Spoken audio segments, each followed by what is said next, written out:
Elle me dit, Marie-Pascale, c'est de moi que tu te fous? Tu penses que je sais pas où tu es? Tu n'es pas... Est-ce que tu es à la maison? Tu n'es pas à la maison en ce moment? Je sais que tu n'es pas à la maison, je viens de te voir.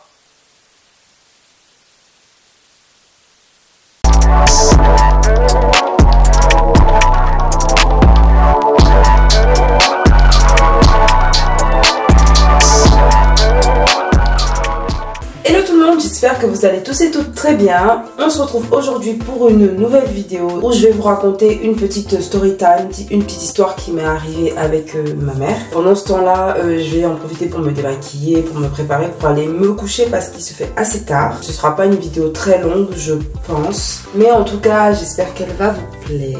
Ce serait gentil de liker la vidéo, de la partager et de la commenter. Et surtout de t'abonner à la chaîne et activer la petite cloche de notification. Comme ça, tu reçois une petite alerte à chaque fois que je publie du nouveau contenu. Alors, cette histoire-là, elle se passe en 2008 ou 2009, je crois. Je devais être en première.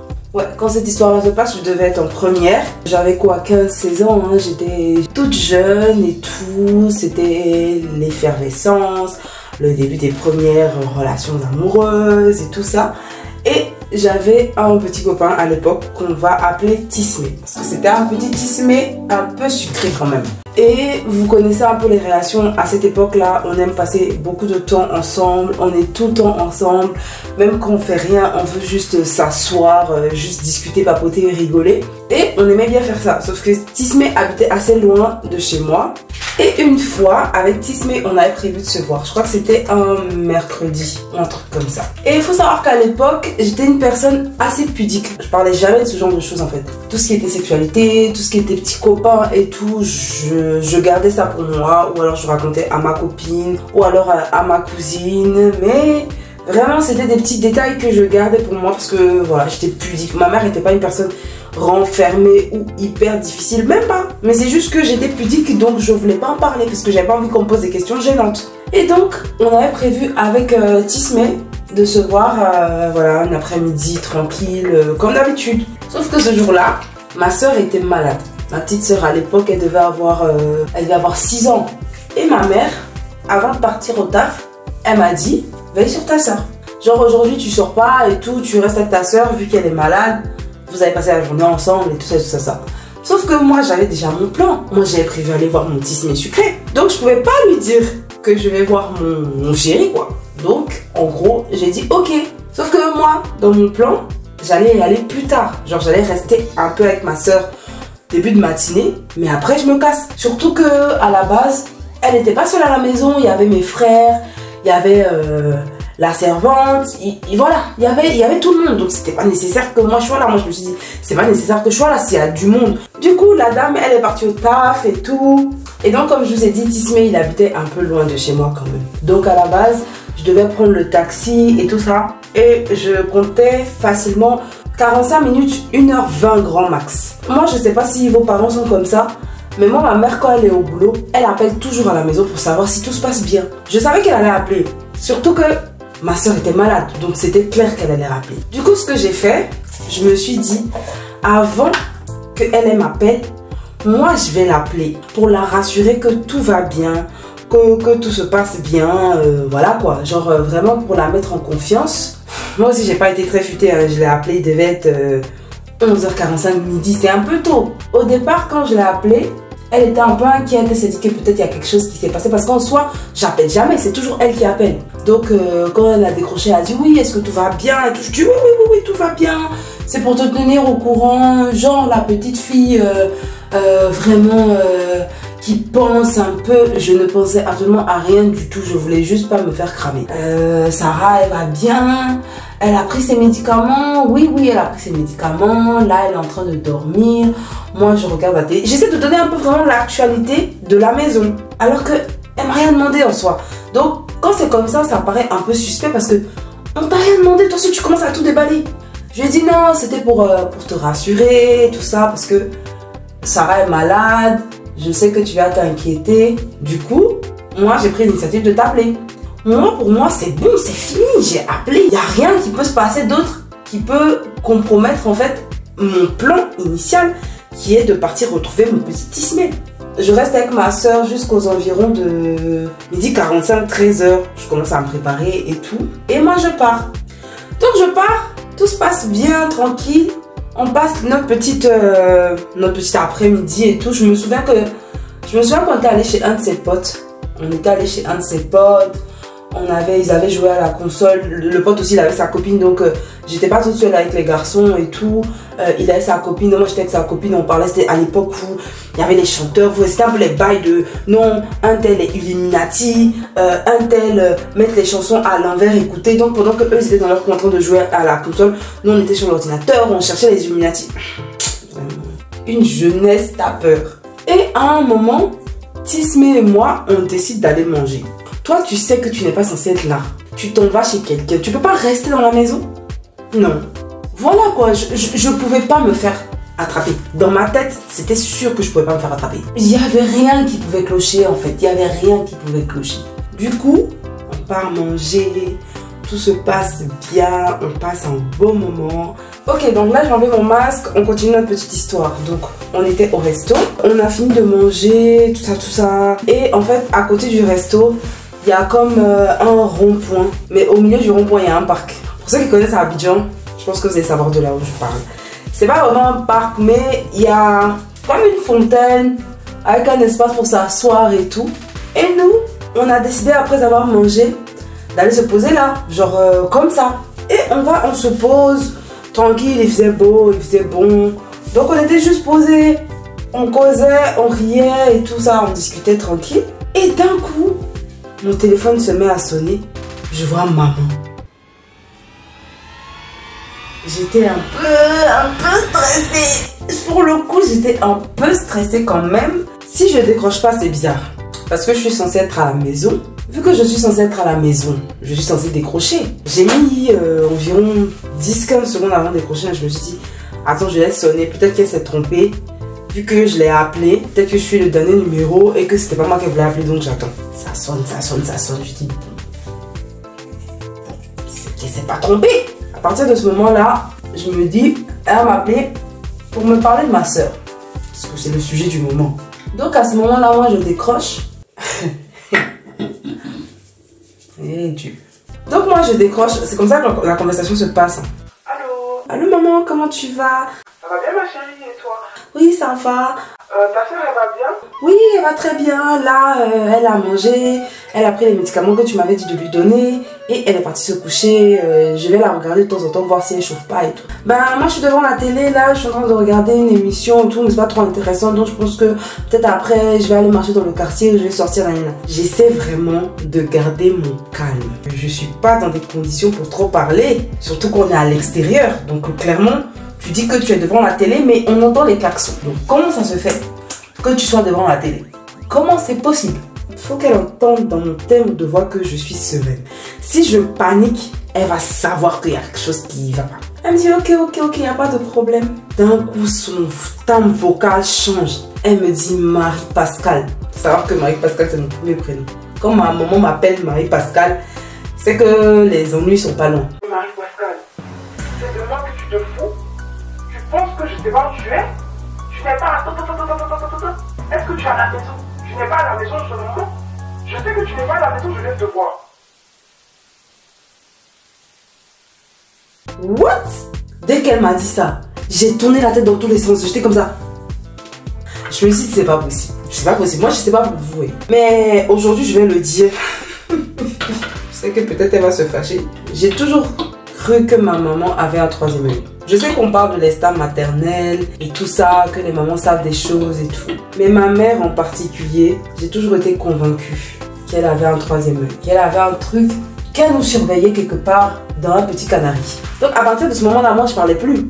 Je l'écoutais. Tu m'as vu, tu veux que je te dise quoi? Tu m'as vu, tu m'as vu? Il devait être vers 16h30. De toute façon, j'allais pas tarder à rentrer. Et vous savez ce qu'elle me dit? Elle me dit là, je suis en train de rentrer. Là, c'est elle qui parle. Hein.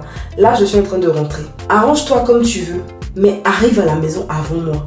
Parce que si j'arrive avant toi, tu es foutu. Et elle raccroche. Quand elle a raccroché, j'ai pris mon téléphone, j'ai mis dans mon sac. Tismé voulait me poser des questions. Je dis, chère amie, au revoir. La personne qui paye son loyer m'a dit d'arriver avant elle. Sinon ce soir, je suis SDF ou peut-être morte. Il me dit non, mais tu connais les mamans. C'est comme ça que je dis, hé, tu connais pas ma maman, tu connais pas ma mère.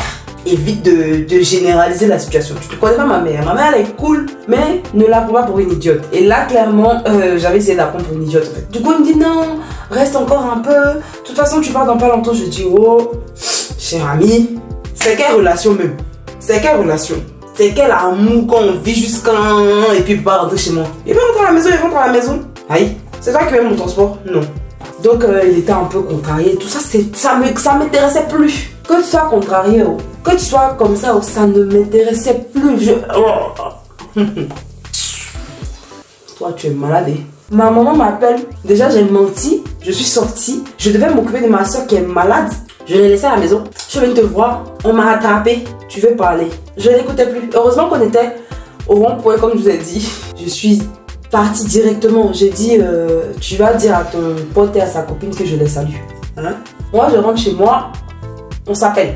Si tu m'appelles que je ne décroche plus, c'est que ma vie a été écourtée dans des circonstances un peu bizarres. Je vais prendre mon taxi et tout ça, je suis en panique. Je me dis, mais comment elle m'a vu? C'est pas dans son secteur de travail. C'était la question que je me posais. Comment elle m'a vu? Et surtout, comment je vais rentrer à la maison vite avant elle? Donc, je suis là dans le taxi, je suis anxieuse et tout. Tis m'envoie des textos. Non, si tu arrives, appelle-moi. Oh, frère, sans pardon. Il était le dernier de mes soucis. Franchement, dernier des derniers de mes soucis. Du coup, je rentre à la maison. Elle n'est pas encore arrivée, heureusement. Elle n'était même pas à côté de la maison. Elle n'était même pas en route, en fait. Elle a juste dit ça pour me faire peur. Parce qu'elle savait que ça allait marcher. Elle savait que j'avais trop peur d'elle à cette époque. Celle qui dit qu'elle était en route, là. Elle est arrivée à 20h. Elle est arrivée. Elle m'a rien dit. Mon maman, c'était ça. Hein. C'était ça son impression. Elle va pas crier. Elle ne te dit rien. Donc tu sais pas ce qui se passe dans sa tête. Tu sais pas à quel moment tu vas te prendre un faux coup. Tu sais pas, peut-être que tu seras là, tu vas discuter et tout et bam, tu vas te prendre une claque. Tu sais pas. En fait, elle a rien dit. Tu sais pas à quel moment elle va te dire ce qu'elle te reproche. Tu sais pas si elle va plus te parler. Tu ne sais pas. Elle se tait juste. Le jour où elle aura envie de voir ta gueule, elle va te parler. Donc moi, si j'étais dans mon coin, mais tu me parles pas, je vais pas venir... faire la mariole. Donc moi j'étais dans mon coin. Je me suis dit bon écoute, vaut mieux s'éloigner du danger plutôt que de l'affronter dans cette période de crise. Moi je n'ai rien dit, elle ne m'a rien dit, tout le monde est resté comme ça.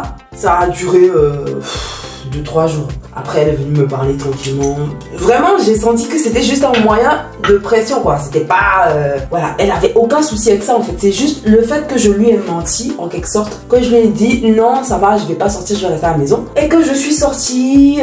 Et en plus quand elle m'a appelé, j'ai essayé de feinter tu vois. De dire non ma soeur va bien, tout ça tout ça. Donc elle m'a dit en gros si tu veux sortir bah tu peux me dire hein, je vais pas t'enfermer dans une cage en fait. J'ai toujours été plutôt sage et plutôt mature donc elle m'a dit bah, tu veux sortir, tu dis juste tu me dis les horaires, on essaie de s'arranger, si ça va ça va, si ça va pas je te dis que ça ne va pas et puis on essaie de s'arranger. Mais du coup ma question me taraudait toujours. Donc quand ça s'est apaisé, je lui ai dit mais maman, moi j'ai une question. Comment tu as fait pour savoir où j'étais? Comment tu as fait pour me voir alors que je connais tes horaires de travail? Et c'est maintenant qu'elle va m'expliquer qu'en fait, elle m'a pas vue. C'est pas elle qui m'a vue. Elle va m'expliquer que c'est une de mes tantes qui passait par là en voiture, qui m'a vue. Elle n'est pas allée cafeter, hein. Juste, elle m'a vue. Elle a pensé à sa soeur et elle a appelé ma mère pour lui dire ouais, je viens de voir ta fille et tout, ça m'a fait penser à toi. Donc quand elle a dit ça, ma mère a pas fait en mode ah mais où est-ce qu'elle est, elle était pas censée sortir. Ma mère a dit ah, oui tu l'as vue où? Et donc elle a dit ouais je l'ai vue au rond-point, nanana et tout. Elles ont continué leur conversation. Hein. C'est-à-dire que ma mère a gardé ça dans le coin de sa tête parce qu'elle a dit ah ok oui elle m'a dit qu'elle devait sortir. Elle a gardé ça dans le coin de sa tête et dès que l'appel est terminé, elle m'a appelé. Elle m'a mis son coup de pression. Hein. Et elle m'a pas reparlé de l'incident. Elle m'a pas demandé non plus avec qui tu étais parce que je pense que ma mère aussi c'est une personne qui est... Enfin c'est pas je pense. Je sais que ma mère c'est une personne qui est très pudique sur ces choses-là et si tu ne viens pas lui en parler, elle ne... Pas qu'elle ne ressent pas le besoin mais elle ne veut pas te déranger en fait. Et aujourd'hui je pense que c'est une autre pratique par rapport à mes petites soeurs et tout. Elle a bien vu que voilà qu'elle peut discuter et tout. C'est juste que moi j'étais un peu... Je vais pas vous mentir, hein, pendant longtemps ma maman a pensé que j'étais lesbienne parce que je lui parlais pas de garçon, voilà.